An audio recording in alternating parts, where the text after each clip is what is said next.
Hello, welcome to Diary of a Holistic Nutritionist.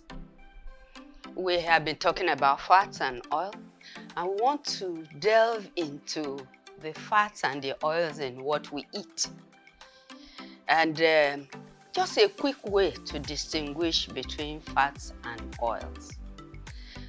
Fats are solid at room temperature. That is when you have not tossed them into the fridge.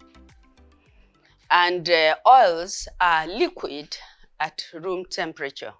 That is when they are not in the fridge.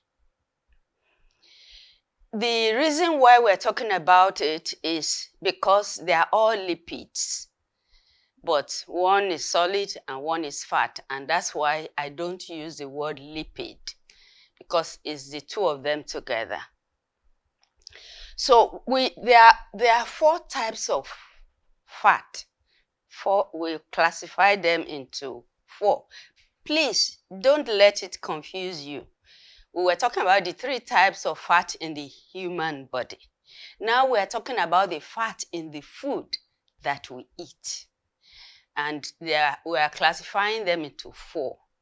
The first one is trans fat. The next is saturated fat. After that, you have the monounsaturated fat, and then you have the polyunsaturated fat, four of them. Today, we shall talk about trans fatty acid, called trans fat. Trans fat has a bad name, and for very good reason too. It's about the only fat that can shut down a system after it has passed a certain stage. Trans fats are in two segments, or they are of two types. There's a naturally occurring trans fat. It's found naturally in food. Foods such as animal food, meat, chicken, pork, all of those, and milk. The reason is the animals from which these things are got actually produce trans fat when in the process of digesting their food. So some of the trans fat is in the products made from them. Those are natural trans fat. And the challenge is to make sure we manage it. It's not that we should not eat them. It's that we should be careful how we eat them. The second type of trans fat is artificial trans fat. Artificial trans fat has a very bad rap. If trans fat has bad rap one, the one that is artificial will double it. Artificial trans fat is made in the laboratory and is made by chemical reaction. That chemical reaction alters something in the fat that is not solid in order to make it solid. Maybe what will help us understand is that all fat contain three elements. We are not in a chemistry lab, so we are not going to teach chemistry. Trust me, I'm a scientist. But they are made of three elements. And of those three elements, the carbon part of it, it depends on how long it is. And how long it is determines what it does to your body. So, in fact, how many chains of carbon you have in a food will help us determine what that food will be classified as. The reason why artificial trans fat is bad is because it has altered something in the molecule of fat. And that alteration makes sure that the fat does not go bad when it ordinarily would have passed a shelf life. So manufacturing depends on that trans fat to increase the shelf life of their products. That means that thing you are eating will not interact with your body the way the natural trans fat will interact with your body, because it's an artificial construct and it is constructed to make sure it does not go rancid. Rancidity, or the act of going bad for anything, is to help humans know when not to eat those things. I'm sure most of us, when you smell something, you say it's gone bad. You know, nature has made sure you know when. But artificial trans fat, you will not know because it's been altered. And the alteration reacts with your system differently than the natural trans fat.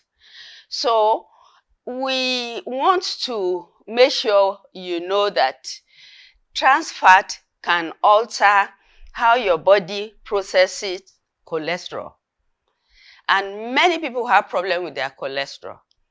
So trans fat will alter how your body processes it.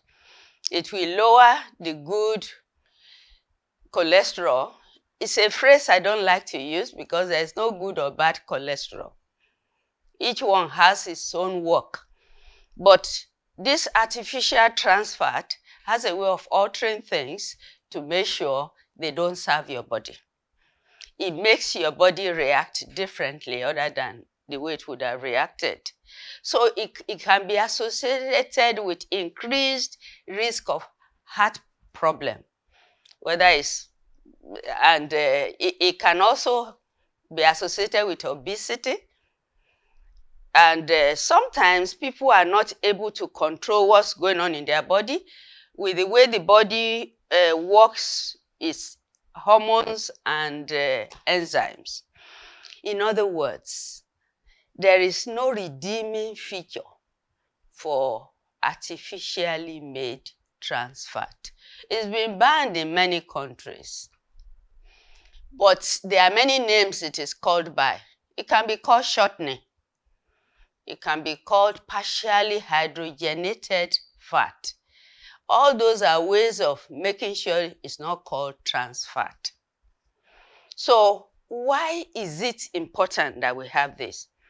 So that you can take a look at what you're buying. Anytime you're buying a product, take a look at the content, the ingredient. If you see trans fat, shortening, partially hydrogenated, fully hydrogenated fat, they are all talking about trans fat. Artificial trans fat is in almost all processed products. So the onus is on you to look at the product you are eating. So, and it can make your arteries become clogged with fat. That's hardening of the arteries. So let us do the best we can to reduce artificial trans fat in whatever we eat. This is without prejudice to people who manufacture things. But we are talking health and beauty now. And so we must make sure that we have it on the table, and so each person knows what he's up against each time you pick something that will not work in favor of your health. And we will move on in the next episode. We'll move on to talk about saturated fat. In fact, that promises to be very interesting. Please share, like what we're doing, and generate some measure of discussion. Please remember to press the notification button and subscribe so that you'll be the one to know, the first to know actually, when we have a new episode. Until then, remember, wellness is the basis of health and beauty. See you then.